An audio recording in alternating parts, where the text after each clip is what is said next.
Chief guest of our today's function, Mr. Lalit Gandhi. May I request DG Dr. Anand to felicitate Mr. Lalit Gandhi.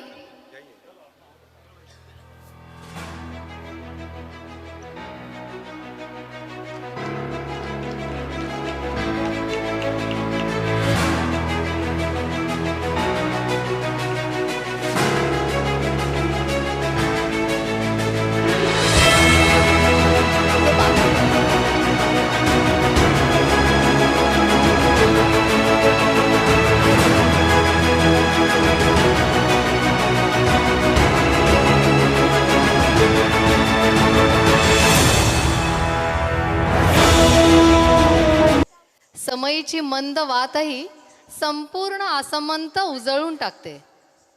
हे पवित्र कार्य करण्यासाठी मी पाहुण्यांना स्टेजवरती आमंत्रित करते. Chief guest mister Lalit ji Gandhi, chief patron mister Anil ji Goyal, district governor doctor Anand Jhunjhunwala, first lady Monica madam, IPDG Ramesh Mehar, DGN Rajendra Khurana, conference chair Devesh Bhagat, host club president Alok Sakalkale. May I request all these dignitaries to come up on the stage for lighting the lamp.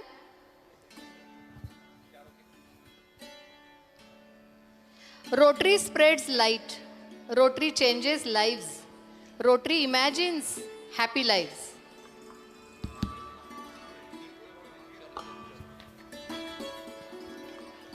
Hello. हरिः ओम चंद्रमा मनसो जात चक्षुः सूर्यो अजात श्रोतरात वा विश्वब्राह्मणस्य मुखा तगणीरजायता. दीपेभ्यो ज्योतिभ्यो नमो नमः. सद्गुरु गणपति गजानन महाराज की जय. ओम भद्रं कर्णेभिः शृणुयाम देवा भद्रं पश्येम क्षभिर्यजत्राः स्थिरेरङ्गे स्तुष्टुवाक्यं सस्तनो निर्वशेमहि देवहितं यदायुः शतमिन्नु शरदो अन्तिदेवः यत्राः नश्चक्रा चरसां तनो नाम पुत्रा सह यत्रा पितरौ भवन्ति मानौ मदीयहरीरिखदः युरन्तौ हौ आदित्रिदौरदितिरन्तर्क्षमदितिर्माता सपिता सपुत्रः विश्वे देवा अदितिः पंचजना अदितिर्जातमदितिर्जनित्वम्.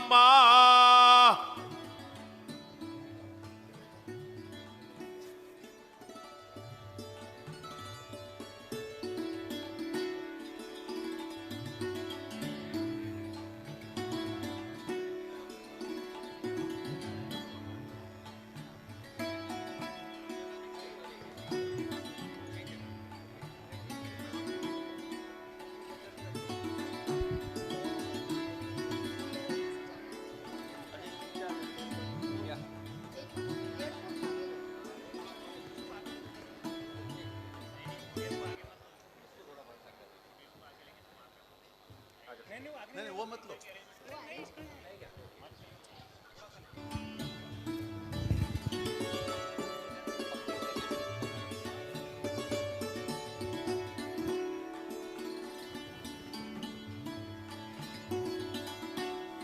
May I request DG Anand Junjunwala sir and First Lady Monica madam to escort all the dignitaries to the chairs.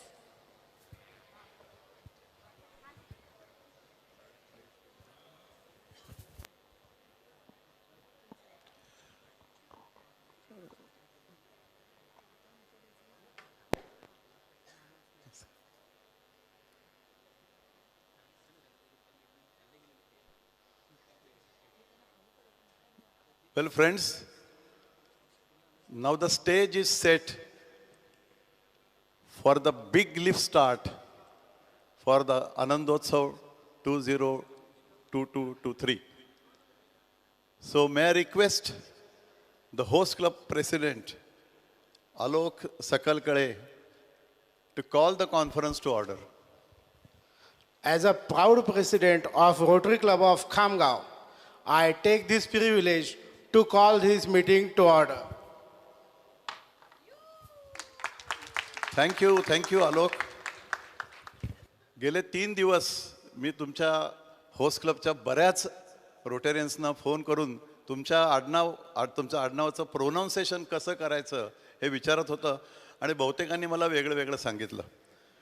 तर मला शेवटी कळेना की कळे की काळे की अंतरीच्या नाना कळा काही समजेना, पण शेवटी ठरवलं आपण म्हणून जायचं. तर मला वाटतं सकल कळे is probably correct. But more importantly, you know, not many presidents get this opportunity to call the conference to order. Only 30 plus had that privilege in our district. So remember this day forever until you yourself become district governor. Thank you very much.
Hello.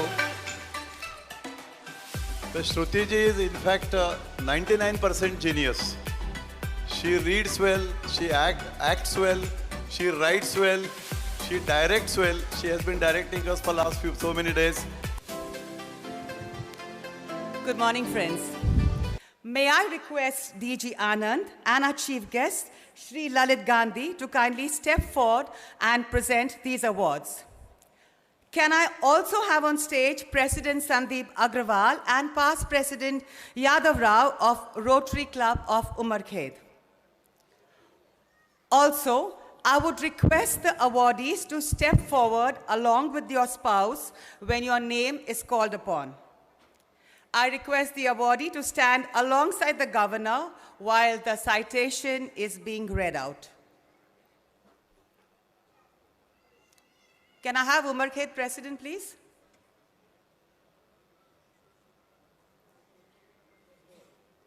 Okay.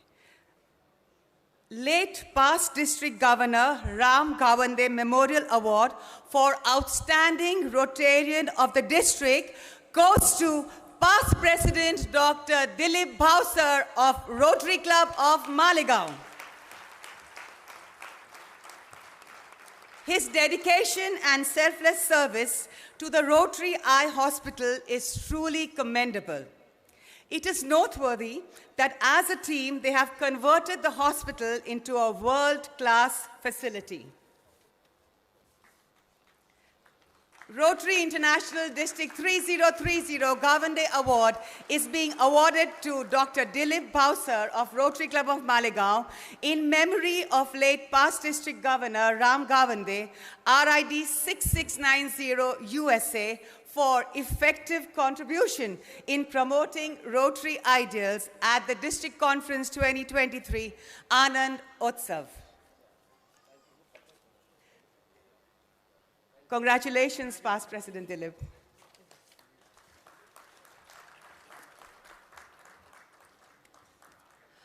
Our next award, past RI Treasurer Adel C. Adelji Award for the Best Rotarian of the Year, goes to past President Dr. Ashok Mukhi of Rotary Club of Hingangat.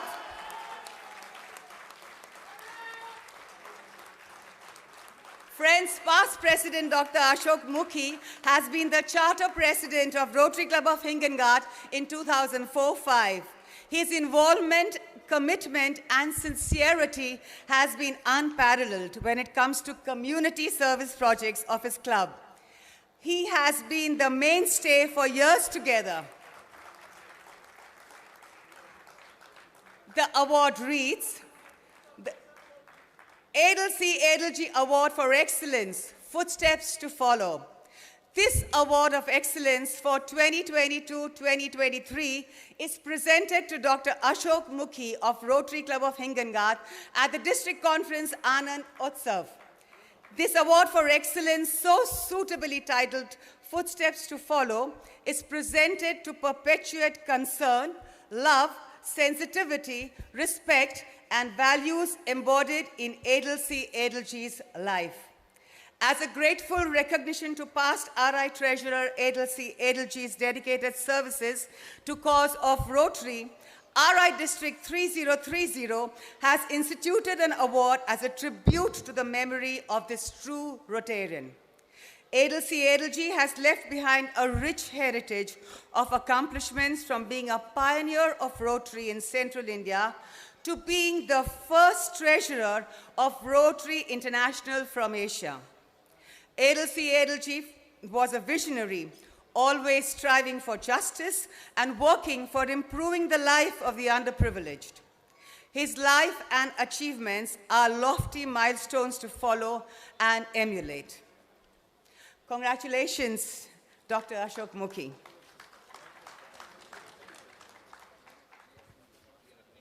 Thank you. Hearty congratulations to both the awardees, and thank you, Toby, for enlightening the entire audience about these two main prestigious awards, Dr. Ram Gawande Award and Adelsi Adelji Award.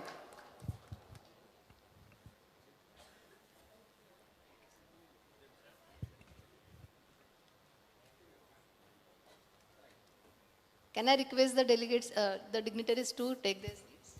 Today, we are so lucky to have with us a social entrepreneur who has received two very, very important awards.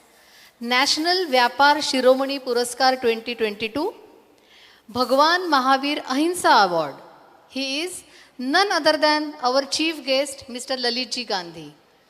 I request District Secretary Administration, past President Rajiv Nathani, to formally introduce our chief guest, Mr. Lalitji Gandhi.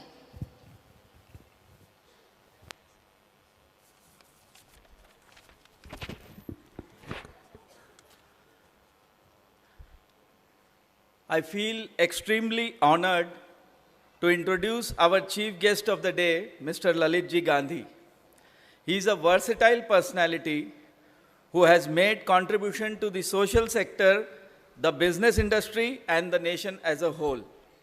He has also formed many pioneer organizations and is a well-known contemporary author. In fact, his books are masterpieces of cooperative societies and for young people. Lalitji is the acting president of Mumbai's prestigious Maharashtra Chamber of Commerce, Industry and Agriculture, which was founded in 1927 and is the only organization that represents all three pillars of the Indian economy. He serves as a member of the management committee for various other organizations. A few notable ones are Western Maharashtra Chamber of Commerce, Confederation of All India Traders, Federation of Indian Chamber of Commerce, the Associated Chamber of Commerce and Industries of India, New Delhi, Indian Members Chamber, Mumbai. He is also a successful entrepreneur and chairman and MD of Gandhi Group, a well-known name in the real estate sector. As a social worker, he is actively engaged in humanitarian and educational work. He is the founder and president of Mahavir Education Society, which operates 7 non-profit schools and educates more than 4,000 students. He is the leader of Kolhapur District Federation of English Medium Schools as well as the National Association of Cooperative Societies. Lalit ji is the member of many government bodies such as Committee for the Purpose of Control and Supervisions of Experiments on Animal under the Ministry of Environment, Forest and Climate Change. He also represents the Government of India at Shivaji University in Kolhapur, Punjab Rao Deshmukh University at Akola, Marathwada Agriculture University in Parbhani, Government Medical College in Meerut and many other colleges and universities. Lalit ji has been representing India in Japan, Thailand, New York, California, Dhaka, Colombo and Nepal since 1993. He also served on the delegations of His Highness the President of India, Sri Ramnath Ji Govind, to Greece and Sweden. He was chosen to accompany Prime Minister Narendra Ji Modi, his delegation to Rwanda due to his exceptional expertise. To add to his list of achievements, Lalit ji's extraordinary work has been recognized by various governments and social organizations. He is the recipient of National Vyapar Shiromani Puraskar 2022, Bhagwan Mahavir Ahimsa Puraskar 2014, Jain Samaj Ratna Puraskar 2015, Sahakar Bhushan and numerous others. Lalit ji, your work and contribution to the society are both humbling and inspiring. We are grateful for your presence as the chief guest. We look forward to learning a lot from you. I request you to come and enlighten the audience with your prestigious words. Thank you.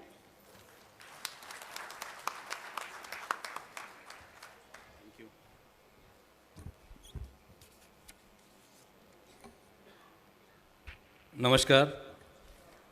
Rotary district 3030 के आनंदोत्सव में यहाँ उपस्थित जिन्होंने हम सबको आनंद देने का एक शानदार प्रयास किया है, district governor doctor Anand Jhunjhunwala ji, first lady Monica ji, आज के इस कॉन्फ्रेंस के चीफ पैट्रन हमारे मित्र Anil ji Goyal, conference chair Devesh ji Bhagat, next district governor Rajendra Khurana ji, adviser and past district governor Ramesh Mehar ji, Alok Sakalkale ji और यहाँ उपस्थित सभी पीडी जी, काफ़ी सारे हैं, सभी सम्मानित पास्ट डिस्ट्रिक्ट गवर्नर, सभी सम्मानित रोटरी के मेंबर्स, विशेष रूप से हमारे स्नेही महेश मोकलकर जी, प्रमोद जी अग्रवाल, महाराष्ट्र चैम्बर में हमारे सहकारी वुमेन एम्पावरमेंट कमेटी के हमारे स्टेट चेयरमैन संगीता जी पाटिल, हमारे गवर्निंग काउंसिल मेंबर आज यहाँ उपस्थित है दिलीप जी गांधी और काफ़ी सारे मेरे साथी आज यहाँ उपस्थित है। आप सभी को मैं प्रणाम करता हूँ। सुबह 9:30 बजे यहाँ कैंपस में आने के बाद जो एक माहौल देख रहा हूँ, तो आनंद किस तरह से लिया जाता है वो सही मायने में इस आनंदोत्सव के माध्यम से मैंने देखा। सबके चेहरे पे जो खुशी है, सभी साथियों को मिलने की, कई नई साथियों से आपसी परिचय कराने की, सही मायने में आपने एक परफेक्ट नाम दिया है और डीजे आपका नाम ही है लोगों को आनंद देने का, तो परफेक्ट नाम आपने आज के इस कॉन्फ्रेंस के लिए चुना है।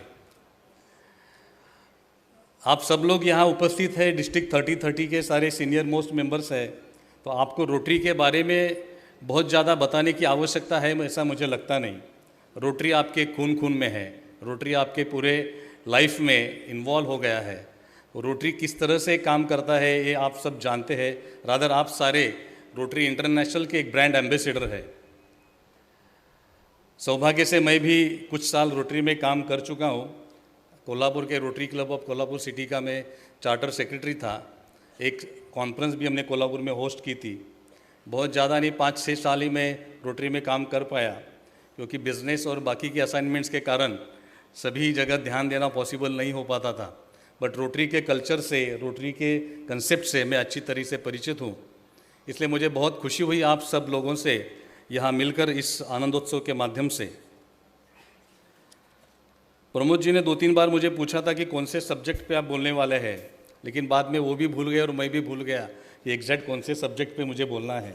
तो मैं लिबर्टी लेता हूँ, जो भी मुझे उचित लगे आप सबके साथ शेयर करने का प्रयास करूँगा। रोटरी की थीम है हमारी इमेजिन रोटरी। आप इमेजिन कर सकते हैं रोटरी 100 ईयर के भारत जब 100 साल का होगा तब उसमें रोटरी का कंट्रीब्यूशन क्या होगा। रोटरी ने पूरे दुनिया के सभी फील्ड में बहुत सा कंट्रीब्यूट किया है। इस भारत में भी रोटरी ने उसी तरह से अलग अलग क्षेत्र में कंट्रीब्यूट किया है, लेकिन हमें ज़रूर इमेजिन करना चाहिए कि जब भारत 100 साल का होगा, आने वाले 25 साल ये विश्व में लीडरशिप करने का भारत का समय है। भारत के लिए ये अमृत काल है।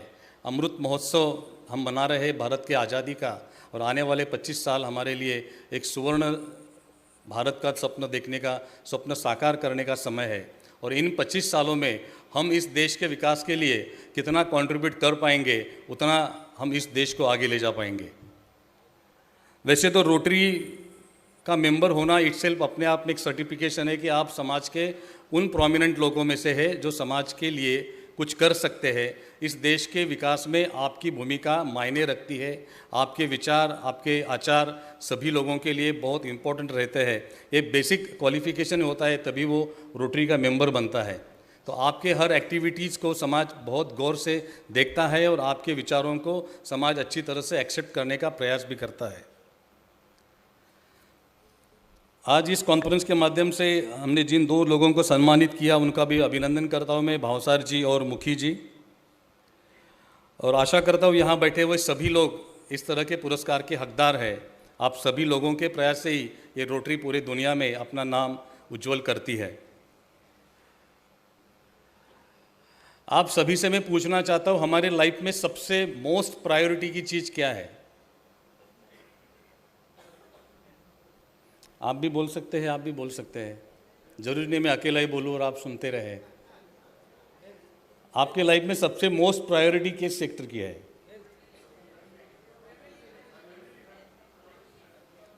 कंफ्यूज है लोग, हमें ही पता नहीं हमारी प्रायोरिटी क्या है। हेल्थ तो एक भाषण में बोलने के लिए अच्छा लगता है, हेल्थ प्रायोरिटी, हम देते कहाँ हैं प्रायोरिटी? सेवा। देखो, रोटरी जैसे एक इतने कल्चर्ड ऑर्गेनाइजेशन में हम इतने अच्छी तरह से पार्टिसिपेट करने के बावजूद भी हमारा माइंडसेट अभी हम कंफ्यूज है कि हमारी लाइफ की सबसे बड़ी प्रायोरिटी क्या है। देखो, प्रैक्टिकल होना चाहिए हमें, ठीक है, ये पब्लिक में बोलने के लिए सेवा, आनंद, आरोग्य अच्छा लगता है। हमारे जहाँ तक मैं समझता हूँ हमारी सबसे बड़ी प्रायोरिटी रहती है पैसा। सही है? नहीं? फैमिली, हमारे बच्चे, बच्चों का एजुकेशन, बच्चों का करियर। अगर हम इन शॉर्ट कहें तो सबसे मोस्ट प्रायोरिटी रहती है हमारे बच्चे और हमारे बच्चों का करियर। हमारे बच्चों का एजुकेशन उसे अच्छे से अच्छा मिले, उसका करियर अच्छी तरह से डेवलप हो, ये हमारे लिए सबसे बड़ी प्रायोरिटी है। बाकी सारी बातें उसके बाद में आती है, और ये प्रायोरिटी होनी भी चाहिए क्योंकि हमारी वो जिम्मेदारी भी है। इस तेज़ी से बदलते दुनिया में सारे आयाम बदल रहे हैं।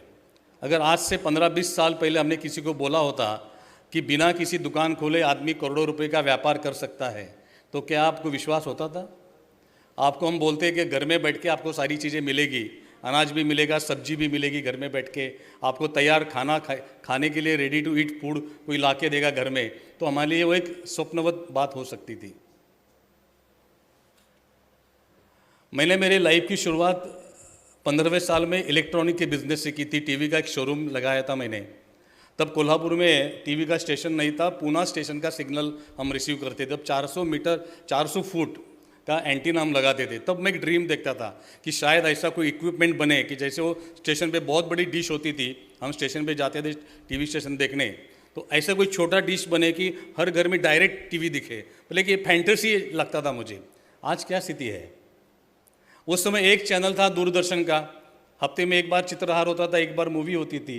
आज 500 चैनल हमारे सामने है, आप कुछ भी दे सकते हैं उस बॉक्स में से। मतलब हर घर में अभी तो आपके हाथ में ही आ गया, वो तो टीवी भी देखने की ज़रूरत नहीं, मोबाइल में आ गया। सारी दुनिया आपके मुट्ठी में आ गई।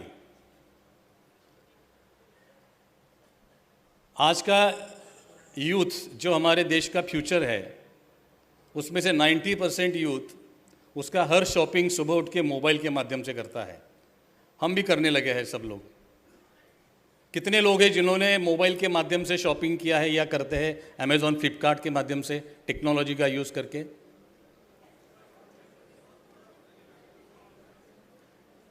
मतलब ऑलमोस्ट कुछ लोग हाथ ऊपर नहीं कर रहे हैं, बट सब लोग यूज़ कर रहे हैं। हर वो छोटी चीज़ हम आजकल ऑनलाइन प्लेटफॉर्म के माध्यम से ले रहे हैं। आपको पता है उसका क्या होता है? अमेज़ॉन का बुक वैल्यू कितना बड़ा, फ्लिपकार्ट का बुक वैल्यू कितना बड़ा। आप जितनी शॉपिंग करते हैं आपको कुछ डिस्काउंट भी मिलता होगा उसके अंदर से। और ये मल्टीनेशनल कंपनी है जो भारत के आज ऑनलाइन पोर्टल पे खरीदी करने वालों की संख्या 10 करोड़ से अधिक है। इन 10 करोड़ लोगों का जो परचेस पावर है, जो सेल ये कंपनी करती है, उसका मुनाफा भारत के बाहर जाता है। हमने 2 साल कोरोना का सबसे खतरनाक काल देखा है। हम सब लोग आज जीवित हैं, मतलब हम सब लोग लकीएस्ट है, फॉर्चुनेस्ट है, भाग्यशाली है कि हम उस संकट काल को पार करके आज भी जीवित है। उस संकट के समय में हमारी मदद के लिए कौन आया था? आपने देखा था अमेज़ॉन का कोई बंदा आपकी मदद के लिए आया था? फ्लिपकार्ट का कोई बंदा आपकी मदद के लिए वो आया था? आपके गली का वो छोटा शॉपकीपर आपकी मदद के लिए आया था। वो अपनी जान जोखिम में डाल के आपकी सेवा करता रहा। क्या हमारा उनके प्रति कोई उत्तरदायित्व तो नहीं है?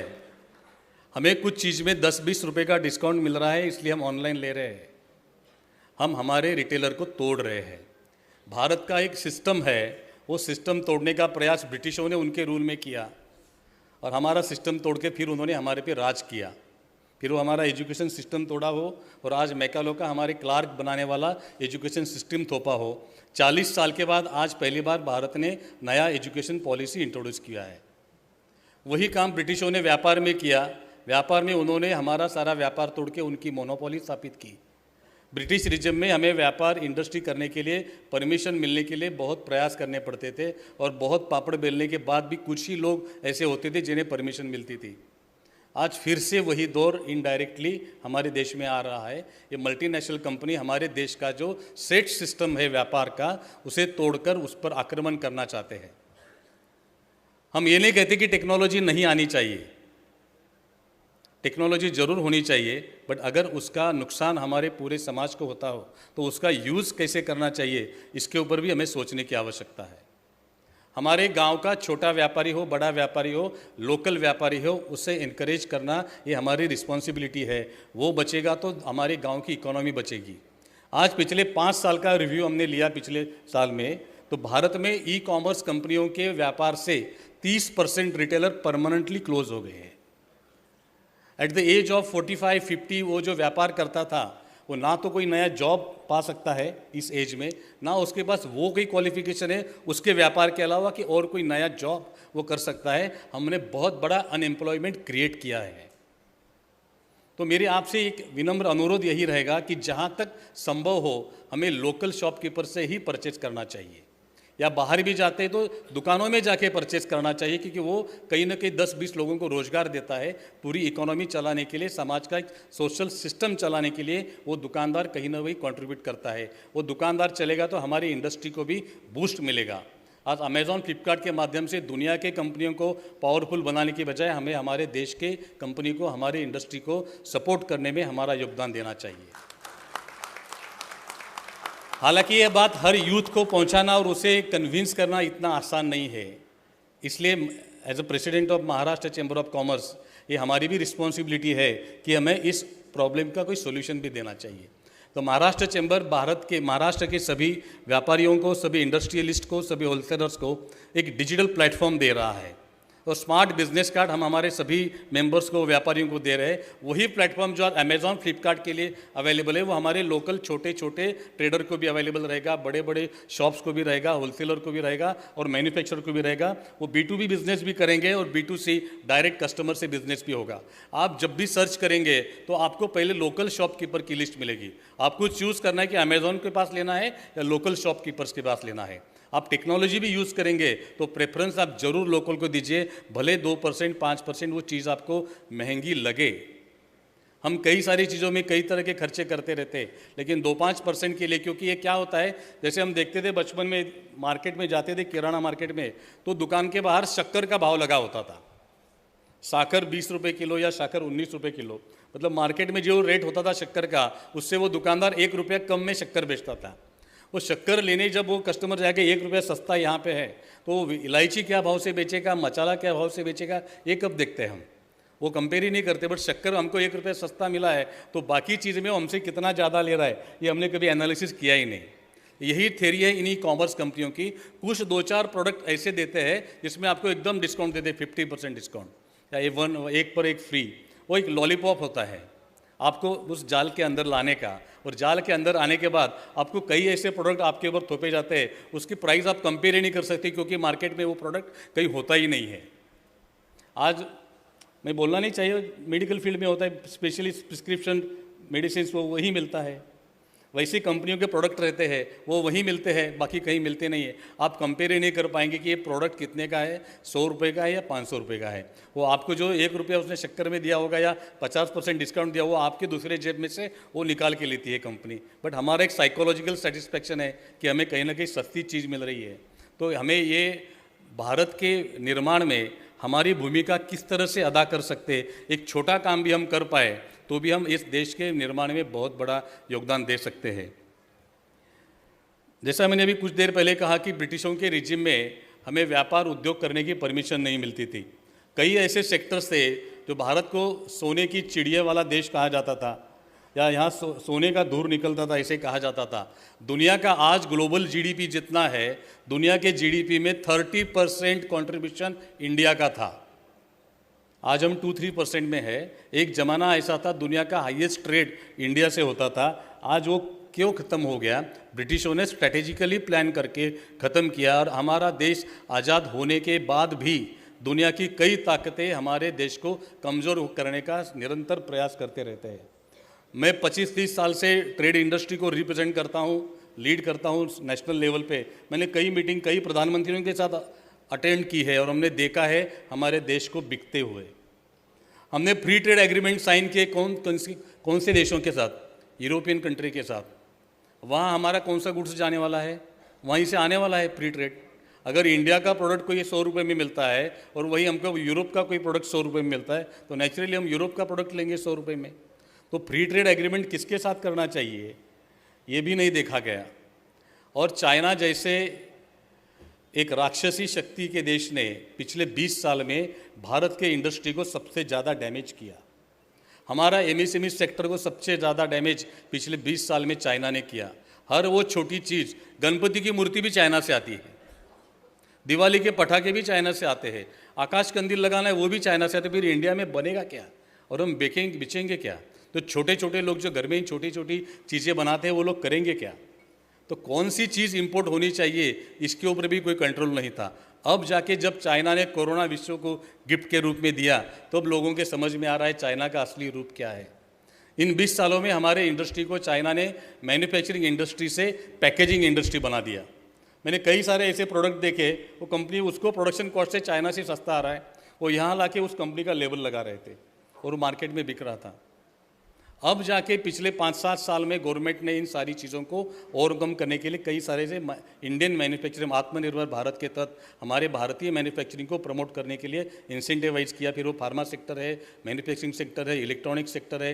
जैसे सर्किट का देखा हमने, कार का शॉर्टेज हो गया था क्योंकि सर्किट से कोरिया और ताइवान ही बनाते हैं। अब हमारा टाटा इन्वेस्ट कर रहे हैं या वेदांता ग्रुप कर रहा है गुजरात में प्लांट ले जाके। तो ये इस तरह से भारत की जो विशेषताएं थी कहीं ना कहीं हमें दूसरे देशों पे निर्भर बनाया गया, और फिर से हम प्रयास कर रहे हैं आत्मनिर्भर बनने का। महाराष्ट्र के व्यापार उद्योग क्षेत्र की शिखर संस्था के नाते महाराष्ट्र चैम्बर इसमें अपना कंट्रीब्यूट देता ही है। पिछले 100 साल में इस महाराष्ट्र के इंडस्ट्रियलाइजेशन करने का काम इस चैम्बर ने किया। विशेष रूप से भारत आज़ाद होने के पहले जब ब्रिटिश रिजिम में हमारे इंडियन लोगों को व्यापार उद्योग करने के लिए कई सारी दिक्कतें आती थी, उन्हें लाइसेंस नहीं मिलते थे, उन्हें परमिशन नहीं मिलती थी, तब महाराष्ट्र चैम्बर ने भारतीय लोगों को, विशेष रूप से महाराष्ट्र के लोगों को व्यापार उद्योग में आगे आने के लिए प्रोत्साहित करने का काम किया। भारत के उद्योग जगत का फाउंडेशन के लिए अगर हम किसी का नाम लेते हैं तो 3 लोग हैं, जमशेदजी टाटा, घनश्याम दास जी बिरला और शेठ वालचंद हीराचंद। अनफॉर्चुनेटली टाटा और बिरला ये 2 नाम तो हमारे मुंह में याद रह गए, लेकिन वालचंद हीराचंद को हम भूल गए। आप में से कौन जानता है, शायद सब जानते होंगे क्योंकि आप तो हाईली क्वालिफाइड और एजुकेटेड लोग हैं जो इस सभागार में बैठे हैं। भारत की पहली कार कौन सी बनी थी? First car of Indian origin किसने बनाई थी, पता है आपको? भारत का पहला हवाई जहाज बनाने का फैक्ट्री कौन सा था? भारत का अपना। नासिक के तो कई लोग हो गए यहाँ पे, HAL का नासिक में भी प्लांट है, हिंदुस्तान एरोनॉटिक्स लिमिटेड। भारत का पहला जहाज बनाने का फैक्ट्री कहाँ बना था? Visakhapatnam, Hindustan shipyard limited. ये सब बनाने वाले कौन थे? शेठ वालचंद हीराचंद। जिस जमाने में साइकिल लेना भी सपना माना जाता था, उस जमाने में हवाई जहाज बनाने का उन्होंने सपना सच करके दिखाया। हिंदुस्तान एरोनॉटिक्स लिमिटेड की बेंगलोर में उन्होंने स्थापना की। M विश्वेश्वरैया उनके पार्टनर थे, टेक्निकल पार्टनर। मैसूर के राजा उनके पार्टनर थे क्योंकि उन्होंने उनको लैंड दी। प्रीमियर पद्मिनी जो भारत की पहली कार उन्होंने बनाई, वो शेठ वालचंद हीराचंद थे। जहाज बनाया पहला हिंदुस्तान शिपयार्ड विशाखापट्टनम में। भारत का सबसे पहला, सबसे बड़ा private sugar plant, sugar factory Pune district में बनाई शेठ वालचंद हीराचंद ने। वालचंद नगर गांव उनके नाम से ही जाना जाता है। वो पहली टाउनशिप भी उनके नाम से बनी, उसके बाद जमशेदपुर बना जमशेद जी टाटा के नाम से। वो शुगर फैक्ट्री बनाते समय उन्होंने 16,000 एकड़ लैंड परचेज की और 16,000 एकड़ लैंड लीज पे ली और 32,000 एकड़ लैंड पे गन्ना कल्टीवेट किया, किसानों को प्रमोट किया, किसानों को उसके अंदर इन्वॉल्व किया। उस एरिया में घूमने के लिए उन्होंने रेलवे ट्रैक बनाया था, वहाँ से गन्ना काट के शुगर फैक्ट्री के मशीन तक ले जाने के लिए। सबसे बड़ी शुगर फैक्ट्री पहले बनाई रावल गांव, आपके एरिया में ही है, वो पूरा उन्हीं का बनाया हुआ है। शुगर फैक्ट्री बनाने की, मशीन बनाने का फैक्ट्री भी उनका है। सीमेंट फैक्ट्री बनाने की, मशीन बनाने का फैक्ट्री भी उन्होंने शुरू किया। सरदार वल्लभ भाई पटेल ने किताब में लिखा है, एक व्यक्ति अपने एक जीवन में कितने अलग अलग इंडस्ट्री फॉर्म कर सकता है, इसका रिकॉर्ड शेठ वालचंद हीराचंद के नाम पे है। कि ऑयल मिल है, फाउंड्री है, एयर सर्विस देने वाली कंपनी उन्होंने बनाई। कोल्हापुर के हमारे छत्रपति राजाराम महाराजा ने 1939 में एयरपोर्ट बनाया था और तब वो कोल्हापुर, मुंबई, पुणे ऐसा एयर सर्विस शुरू किया गया था और वो एयर सर्विस देने वाली कंपनी शेठ वालचंद हीराचंद की थी। ये वही वालचंद हीराचंद है जिन्होंने 1927 में महाराष्ट्र चैम्बर की स्थापना की, महाराष्ट्र के लोगों को व्यापार उद्योग में आगे लाने के लिए। आज आने वाले 25 साल में हमारा देश कौन से दिशा में आगे जाएगा? आज टेक्नोलॉजी ने जिस तरह से हमारे व्यापार और उद्योग का पूरा सिस्टम चेंज कर दिया है, हमें शेठ वालचंद हीराचंद जैसे विजनरी लोगों की आज भी याद आती है। उन्होंने जिस तरह का फाउंडेशन इस देश में रखा, न सिर्फ महाराष्ट्र में, पूरे इंडिया के इंडस्ट्री में उनका सबसे बड़ा कंट्रीब्यूशन है। आज आयाम बदल गए हैं, कई नए तरह के अपॉर्चुनिटीज़ हमारे सामने हैं। पिछले 10 साल में देखेंगे, इस 10 साल छोड़ दो, पिछले 2 साल के कोरोना के अंदर कई सारे बिजनेस हमेशा के लिए नष्ट हो गए और कई सारे नए बिजनेस तैयार हो गए। फार्मास्यूटिकल सेक्टर में जो इंडिया कहीं ना कहीं किसी देशों पे डिपेंड रहा करता था, आज इंडिया का एक लार्जेस्ट मैन्युफैक्चरर बना है कई सेक्टर में। ऐसे आने वाले समय में कौन से सेक्टर में नई अपॉर्चुनिटीज़ है? हमारे यूथ को जॉब सीकर के बजाय जॉब गिवर बनना चाहिए और जॉब गिवर बनने के लिए उसे कौन सी अपॉर्चुनिटीज़ आज अवेलेबल है। जो सेट बिजनेस है, अलग अलग एरिया में बिजनेस में बने हुए कई सालों से, ये गारंटी नहीं कि आने वाले साल में उनका बिजनेस वैसा ही चलेगा। और डाइवर्सिफिकेशन भी उतना ही इम्पॉर्टेंट है। जितने तेज़ी से समय बदल रहा है, उतने तेज़ी से हमें डाइवर्सिफिकेशन की ओर भी देखना चाहिए। आपने देखा था एक ज़माने में नोकिया सबसे पॉपुलर हैंडसेट था। आज नोकिया दिखता है कहीं आपको? क्योंकि उन्होंने चेंज नहीं किया। कोडैक कैमरा, फोटो रोल, विश्व की सबसे बड़ी कंपनी थी, आज कहाँ पर है वो? नामो निशान नहीं है, क्योंकि आपके हाथ में मोबाइल आ गया, फ़ोटो निकालने के लिए आपको फोटोग्राफर की ज़रूरत नहीं रही, किसी रोल की ज़रूरत नहीं रही। जिस तरह से टेक्नोलॉजी बदल रही है वैसे बिज़नेस के आयाम बदल रहे हैं। दुनिया के हर बिज़नेस में आर्टिफिशियल इंटेलिजेंस आ गया है, रोबोटिक्स आ गया है, तो हमें कौन से सेक्टर में नए अपॉर्चुनिटीज़ है ये जान लेना भी बहुत ज़रूरी है। और महाराष्ट्र चैम्बर इसी सेक्टर में बहुत अच्छी तरह से काम करता है। Being apex chamber of the state, chamber हमेशा सेंट्रल गवर्नमेंट और स्टेट गवर्नमेंट के साथ काम करके पॉलिसी में इंटरवेन करता रहता है। पॉलिसी मेकिंग में चैम्बर का बहुत बड़ा रोल रहता है। भारत का ट्रेड पॉलिसी बनाने वाला पहला स्टेट है महाराष्ट्र स्टेट। भारत में पहली बार ट्रेड पॉलिसी 1995 में महाराष्ट्र स्टेट में इंट्रोड्यूस की, और वो ट्रेड पॉलिसी बनाने का काम महाराष्ट्र चैम्बर ने किया था। चैम्बर ने बनाई हुई trade policy as it is Maharashtra government ने एक्सेप्ट की और इम्प्लीमेंट की। आज पिछले महीने में ही पीयूष गोयल जी ने सदन में डिक्लेयर किया, भारत सरकार ने भी उस ट्रेड पॉलिसी को कोई मॉडिफाई करके एक्सेप्ट किया और पूरे भारत में वो ट्रेड पॉलिसी भी इम्प्लीमेंट हो रही है, जिसका ओरिजिन महाराष्ट्र चैम्बर ने किया था। ऐसे कई सारी चीज़ों में महाराष्ट्र चैम्बर ने इस देश को डायरेक्शन देने का काम किया है। इस महाराष्ट्र के व्यापार, उद्योग और इंफ्रास्ट्रक्चर में डेवलप करने में अपना कंट्रीब्यूशन दिया है। फिर वो कई सारे रेल रूट हो, कहीं एयर सर्विसेज हो, इंफ्रास्ट्रक्चर डेवलपमेंट का काम हो। महाराष्ट्र जो आज MIDC का नाम जानते हैं, इंडस्ट्रियल स्टेट बनी 1960 में, वो 61 में वो कॉरपोरेशन बना, उसका कंसेप्ट महाराष्ट्र चैम्बर का दिया हुआ है। और वो MIDC का कंसेप्चुलाइज होने के बाद फिर कम एरिया में इंडस्ट्रियल स्टेट बनाने के लिए कोऑपरेटिव इंडस्ट्रियल स्टेट बनाने का कंसेप्ट महाराष्ट्र गवर्नमेंट ने, वसंतदादा पाटिल मुख्यमंत्री थे तब दिया, और आज महाराष्ट्र में 150 से ज़्यादा कोऑपरेटिव इंडस्ट्रियल स्टेट है। MIDC के अतिरिक्त ये इंडस्ट्रियल स्टेट भी है जो महाराष्ट्र के इंडस्ट्रियल डेवलपमेंट में काफ़ी बड़ा काम करते हैं। ऐसे कई सारे अपॉर्चुनिटीज़ हमारे यूथ को आज एजुकेशन में कौन से चीज़ों की आवश्यकता है, इंडस्ट्री को किस तरह के एक्सपर्ट्स की आवश्यकता है, जो हमारा ट्रेडिशनल एजुकेशन इंजीनियरिंग ग्रेजुएट करने के बाद भी हमारे कालिका स्टील में अगर वो आएगा तो हमें जो नॉलेज चाहिए वो शायद उसके पास नहीं मिलता है। तो उसे जो एक्स्ट्रा नॉलेज की ज़रूरत है, कोई स्किल ट्रेनिंग की ज़रूरत है, वो देने का काम भी महाराष्ट्र चैम्बर करता है। इंक्यूबेशन सेंटर, आज जो इनोवेशन का ज़माना है, स्टार्टअप का ज़माना है, दुनिया में हाईएस्ट स्टार्टअप्स अमेरिका में है, लेकिन highest unicorn percentage wise India में है। तो सक्सेसफुल स्टार्टअप सबसे ज़्यादा अगर कहीं है तो इंडिया में है, क्योंकि इंडिया में इनोवेशन करने जैसा स्किल हमारे पास है, इंडिया के पास वो इंटेलिजेंट है। हमारे यूथ को एक डायरेक्शन देने की ज़रूरत है और महाराष्ट्र चैम्बर एग्जैक्टली यही काम कर रहा है। आज के यूथ को नए सेक्टर में, कौन से सेक्टर में जाना चाहिए, वहाँ जाने के लिए उसे कौन सा नॉलेज आवश्यक है, ये काम हमारा करता है। एजुकेशन सिस्टम में हमारे इंडस्ट्री को, हमारे ट्रेड को किस तरह के एक्सपर्टीज़ की आवश्यकता है, वो सिलेबस में हम इनपुट दे रहे हैं और गवर्नमेंट के सारे एजुकेशन सिस्टम में चैम्बर अपना एडवाइजरी के रूप में रोल निभाता है।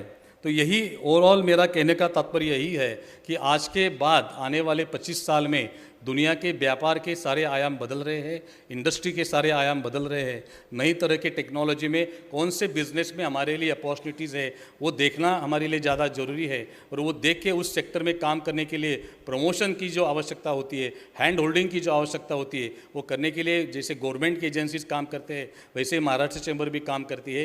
मैं आप सभी से अनुरोध करूँगा, क्योंकि आप मेरे ख्याल से 15-20 अलग अलग डिस्ट्रिक्ट से यहाँ आते हैं, आप एक अच्छा रोल प्ले कर सकते हैं समाज के यूथ को नई डायरेक्शन देने के लिए, समाज के ट्रेड एंड इंडस्ट्री सेगमेंट को बिजनेस एम्पावरमेंट के लिए आप एक अच्छा काम रोटरी क्लब के माध्यम से कर सकते हैं। तो ज़रूर आप इसमें जो भी आपके माध्यम से कर सके वो अवश्य करिए। महाराष्ट्र चैम्बर हमेशा आपके साथ खड़ा है।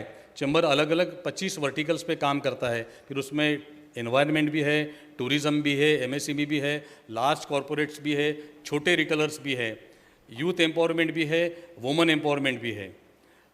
और रोटरी के साथ मिलकर हम कई सेक्टर में काम भी कर रहे हैं। हमारी वुमेन एम्पावरमेंट कमेटी के चेयरमैन संगीता जी यहाँ है, उन्होंने इनिशिएट लिया है, उनके लिटरेसी कमेटी से माध्यम से रोटरी के साथ हम MOU भी कर रहे हैं, जो महिलाओं को कितने अपॉर्चुनिटीज़ है व्यापार और उद्योग में आने के लिए। आज central government cluster based development promote कर रहा है, तो महिलाएं कौन से सेक्टर में क्लस्टर बेस्ड डेवलपमेंट का फ़ायदा लेके अपने अपने एरिया में नए इंडस्ट्री में आ सकते हैं, नए बिजनेस में आ सकते हैं, उसका एक पूरा स्टेट का मिशन वो चला रही है। और उसका रोटरी के साथ हम हैंड होल्डिंग करके सभी समाज के महिलाओं को एम्पावर करने का प्रयास भी करेंगे। ऐसे अलग अलग सेक्टर में चैम्बर काम करता है। मैं आज इस रोटरी के कॉन्फ्रेंस के उद्घाटन के अवसर पर मेरी तरफ से आप सबको शुभकामनाएं देते हुए एक आश्वासन भी देना चाहता हूं, महाराष्ट्र चैम्बर ऑफ कॉमर्स ये राज्य के विकास के लिए, व्यापार उद्योग और सर्विस इंडस्ट्री के विकास के लिए कार्य करता है।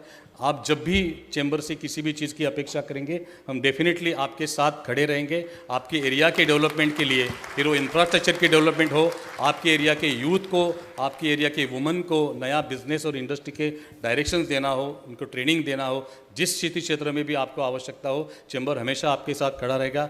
मैं भी आप सभी को आमंत्रित करता हूँ, आओ आप भी चैम्बर से जुड़ो। ये आपका ही प्लेटफॉर्म है, ये किसी पॉलिटिकल पार्टी के कंट्रोल में नहीं है, ना ही किसी कॉरपोरेट के कंट्रोल में है। हमारे पास रिलायंस के अंबानी भी मेंबर है, गौतम अदानी भी हमारे मेंबर है, और छोटा किराना दुकानदार भी हमारा मेंबर है, एमएसएमई का छोटा इंडस्ट्री वाला भी हमारा मेंबर है। सुरेश प्रभु हमारे 30 साल गवर्निंग काउंसिल मेंबर थे, Piyush Goyal governing council member थे। ये सारे लोगों को पता है कि चैम्बर क्या काम कर सकता है, चैम्बर की ताकत हम समाज के विकास के लिए किस तरह से इकोनॉमिक एम्पावरमेंट के लिए यूज़ कर सकते हैं। आइए आप भी इसमें सहभागी बनिए। रोटरी के इस माध्यम से आप सभी को मैं इस आनंदोत्सव की फिर एक बार शुभकामनाएं देता हूँ। आपने मुझे यह आमंत्रित किया, आप सभी के साथ संवाद करने का अवसर दिया, मुझे सम्मानित किया। आप सभी को धन्यवाद। धन्यवाद आनंद जी और पूरी टीम को। Thank you. जय हिंद, जय Maharashtra.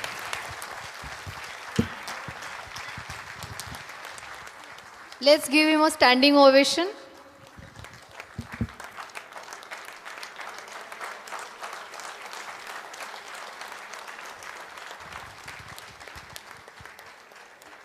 It was extremely inspiring talk by Mr. Lalitji Gandhi. We have 3 take-home messages from his talk. Let's avoid online shopping and let's encourage the local traders and shopkeepers to encourage the local employment, because that's our responsibility as an Indian citizen. Let's encourage the youth, make them not job seekers but job givers, and let's assume or let's see to it that the change is mandatory. Accept new challenges, accept new opportunities, and grow in whichever field you are. Thank you so much, Lalitji, for your inspiring speech. Now, a good announcement. Rotary District 3030 Rotary Literacy Committee is signing one memorandum of understanding with the Maharashtra Chamber of Commerce, Industries and Agriculture Women's Entrepreneur Committee. To do that formalities and honors, I request MCAI President Shri Lalitji Gandhi, District Governor Anand Jhunjhunwala, and past President Rotarian Sangeeta Patil, who is the committee chair on both these committees.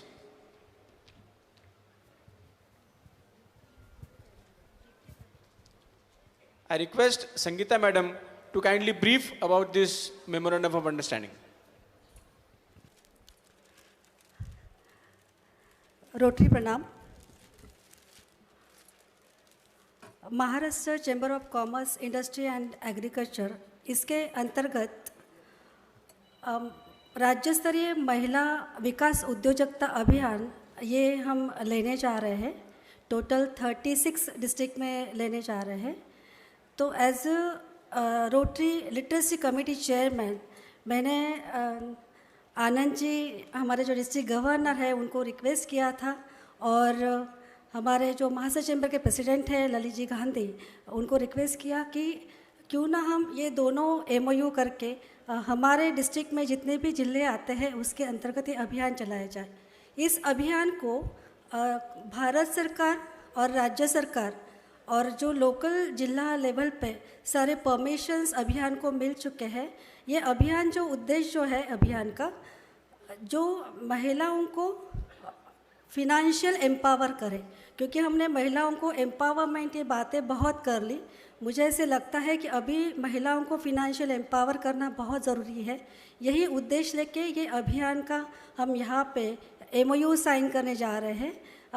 Time कम होने के कारण बहुत ही मैं brief में बात कर रही हूँ, बट यहाँ पे जितने भी रोटरी के प्रेसिडेंट हैं और क्लब के लिटरेसी चेयरमैन है, मैं उन लोगों को रिक्वेस्ट करना चाहूँगी कि इस अभियान को हम ज़्यादा से ज़्यादा पूरा डिस्ट्रिक्ट में चलाएं और हम ज़्यादा से ज़्यादा महिलाओं को फिनेंशियल एम्पावर करें, उनके उद्योग व्यवसाय को हम एम्पावर करें। जिस तरीके से महिलाओं की संख्या 50% भारत में होने के बावजूद भी उस तरीके का फिनेंशियल एम्पावरमेंट बहुत ही कम हमें नज़र आता है। यही उद्देश्य लेके हम अभियान शुरू कर रहे हैं और इसका MOU आज साइन करने जा रहे हैं। इसके लिए मैं ललित जी गांधी इनको भी धन्यवाद करना चाहूँगी कि उन्होंने इसके लिए परमिशन दी, और हमारे जो DG हैं आनंद जी झुंझुनवाला, इनको भी धन्यवाद करना चाहूँगी। और हम हमारे डिस्ट्रिक्ट में ज़्यादा से ज़्यादा महिलाओं को फिनेंशियल लिटरेट करेंगे और उद्योग व्यवसाय, उनका व्यापार कैसे बढ़े, इसके बारे में हम भरपूर काम करेंगे। Thank you so much. Thank you so much, Sangeeta madam. Inspired by your memorandum of understanding, our President Alok Sakkale wants to make some announcement.